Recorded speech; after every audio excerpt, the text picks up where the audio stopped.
ভাই?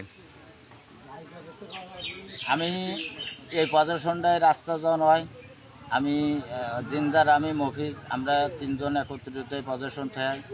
আমি ওই জায়গাটা দোকানদারি করি, সে ঘরের অবস্থা ভালো না, পানি পড়ে, মালিক ভাড়া নিয়ে যায়, ঠিক করতে গেলে কয় তুমি ঠিক করে নাও। আমি আমার দোকান চালাই, আমি এসব করতে পারি না।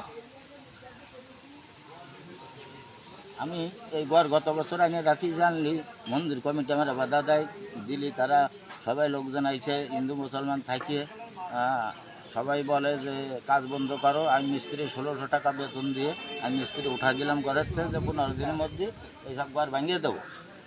আমি 1 বছর পরে আমার সেই ঠেকানো পজিশনে আমি ঘর করতে আইছি।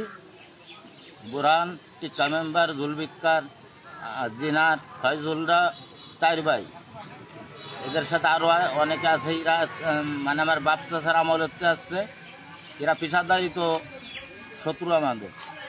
16 সালে আমার 4 গাড়ি র্যাব ওই দোকানতে ধরে আমার ক্রাশ করে মাঠে দাঁড়াই ধোয়াইছে। এরকম ল্যাট্রিন রাস্তার করলে সেই ল্যাট্রিন ছাদের পর অস্ত্র ধুয়ে বিপ্লব খান, বাপের নাম শামসু খান, ইসি মহিষখোলায় বাড়ি, ওকে আত্মীয় হয়। তার চাকরি কয়দিন আগে সাসপেন্ড হয়ে আছে। আচ্ছা, এই যে দাঁড়ান, এদের কর্মকাণ্ড, এই হিন্দুপাড়া কার বাড়ি লুট করবে, কার বাড়ি খাবে, কার টাকা রে দলিল করে কারে আছে গাড় ধরে উঠাই দেবে, জুলফিকারের কাজ আছে। এই টিক্কার ভাই, টিক্কার কাছে মনে হয় 6-4 লোকে টাকা পাবে, শুধু এই কুদিরটা টাকা দে 5000 কল দিয়েছে, ওসব বাজে কথা। কিন্তু এই তুই 10,000 দে, কার্ড এনে দিচ্ছি, ঠিক আছে। এসব কিন্তু অভিনয়, নাটক, হুমায়ুন ফরিদ মতন। আমরা কাজ করে খাই, 70 বছর আমার দোকানের বয়স। আমরা রাজনীতি জানতামই, বুঝি।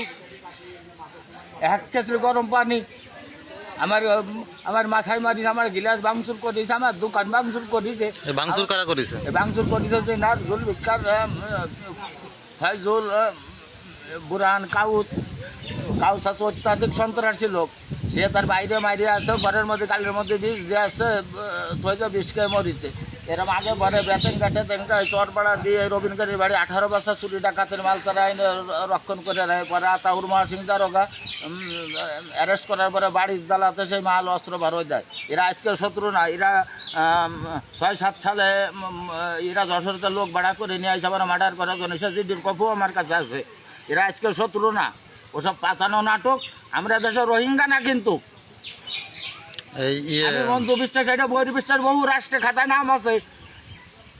এই যে জমিটা আপনি ঘর উঠেছিলেন, এই জমিটা মূলত জমিটা আছে সড়ক বিভাগের জায়গায়, মন্দিরের জায়গায় যদি বাঁধে, সেদিনকে প্রায় 1000 লোকের সালিশ হয়েছে। আমি বলেছি মন্দিরের জায়গায় যদি বাঁধে আমি সাথে সাথে ভেঙে দেবো, বা আমি দর্জনা যেটা করে, সমাজ যেটা করে, আমি সেইটাই মানে নেবো। আমি তো গাদ্দারই না, আমি গাদ্দার না। এই জায়গায় বিএনপির লোককে খুঁটো পুঁতিস, আমিও পুঁতিনি খুঁটো। আমি খালি বলতেছি যে এই খুঁটো এই জায়গা পুঁতিস না, বিএনপির অফিস করবে। ওই যে বাস, সেই বাস ধরে নিয়ে ও আসছে চলে যায়, আমার মাথা গুড় করবে। আমরা দেশের রোহিঙ্গা এমন আসতেক্ষণ খালি কবি ছবি টান দেন যে কিটা কি খেলা, আর আমি একটু দেখবো মাঠে। এখন একটু আসতেক্ষণ, এখন দিন, তখন রাত 11:30 বাজে।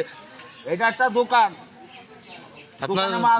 আমার ছেলের 8টা-10টা বাড়ি দিয়েছে, তার মাথায় এরাম, সে বাচ্চা মানুষ, কলেজে পড়ে, যত রাইসি কলেজে, তার 4 দিন যা আসা করে ক্লাস করতে হয়। আমার ছেলের আমি কত কষ্ট 30,000 টাকা দিয়ে ভর্তি করাইছি, তার আইএসসি কলেজের ফি লাগবে 31,500 টাকা। আমরা কাজ করে ভাত খাই, আমরা চানচামি ধান্দামি এগুলো বুঝি না। গাড়ির পর আসলে তারা আমি ছাড়া লোক না, মঞ্জু আমি। বিএনপির অফিস করার জন্য কে এখানে উজ্জ্বল ঠোজাল, তারা বিএনপি করে, রুবেল টুবেল আইছে। আচ্ছা।